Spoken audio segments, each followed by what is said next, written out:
wonderful morning with Jamie Ford. We have a lot of people to thank, and I'll be quick about it because everyone wants to hear you instead of me. And the first one that we should thank is Duluth Public Library and Carla Powers, the director there, for getting the one book program moving along and getting Jamie Ford and having the one book committee select Virginia Gilbert as their alternate location for Jamie Ford to come and visit. The next person is to thank Jamie for actually coming to northern Minnesota. No one told him about last April. And then the third person, people we should thank are the friends of our libraries. Gilbert's is getting going and moving along, and our friends have been reinvigorated this last year, and it is wonderful to see all their hard work come to life and create such energy in our communities. So we thank the friends. And finally, this last group for us to thank, not everyone knows about this group there. It's the Arrowhead Library System, and they are the ones that are taking care of the Legacy Fund. And that is the fund that we all voted on a couple years ago that allows events like this to occur. And Rebecca Patton there, she, in her last 2 years of employment, before she retires, decided that she would do the scheduling. And we are so grateful that she's done that and that that fund has taken care of the finances for this. So, that's all the people we have to thank. I'm sure, did I miss anyone? I'm sure there's more, but that's the big ones anyways. I have this written out.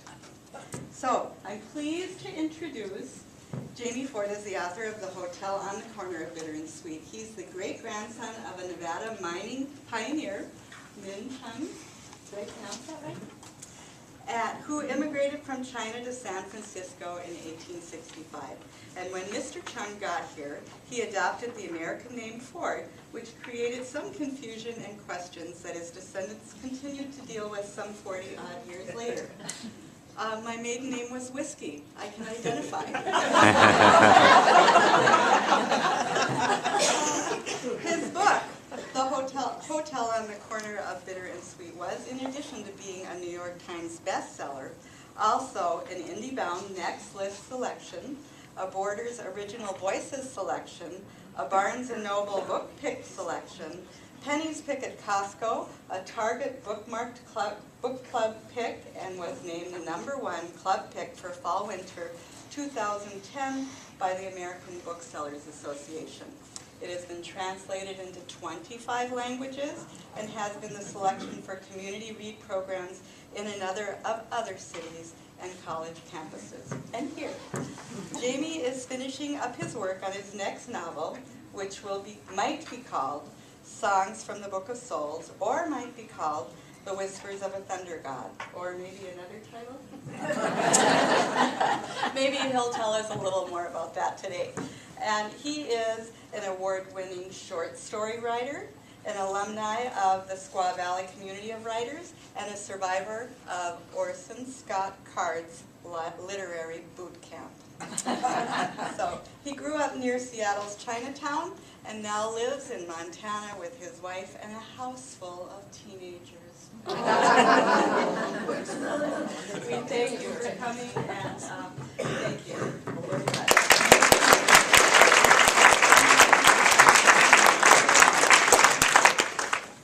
Can you hear me in the back? Yes. Yeah? Okay. Make sure the mics work good. The first thing I'd like to do is, if you'll indulge me, is just to make a brief comment on social media by taking your photo. So just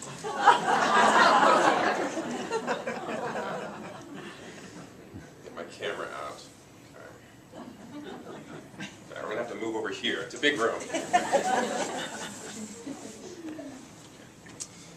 So everyone kind of group in the middle. Okay, everyone smile and say Facebook. Facebook. Okay, thanks. It's also so my publicist knows I'm not golfing or doing something. I've never had that request before. Hey, in the back. Like a model, I should. The spring collection. I should do all my book events just standing on a chair. It's very empowering. Thanks. Who's on Facebook? Yeah, Facebook's kind of Facebook's rather ubiquitous. It's everywhere, and for an author, it's been an interesting venue. It's a really cool space to interact with readers, and I've also been fortunate to befriend fellow authors. It's been this wonderfully positive experience until about 10 days ago, and I had someone friend me and then email me through Facebook, and sometimes you can get those emails and you can tell in just the header, you can discern how much caffeine the person's consumed. You know? They're very animated in that first, you know, all caps shouting and very excited. And this woman emails me and she says, you have to help me find an agent. And I'm like, okay, well, I'm happy to help any writer, aspiring or otherwise, on their authorly journey. And so I referred her to a couple different websites that were very helpful to me, and thought that would be good. And she emails me back right away and said, you don't understand. My book is Girl with the Dragon Tattoo crossed with Dante's Inferno. Which I thought, that's one heck of an elevator pitch, you know. Go strong with that one. If you can pull that one off, you know, good on you, good deal. And so I kind of deferred her a little bit, and she emails back again, just instantly. And it's like, you're not listening. This is my life story. It's all true.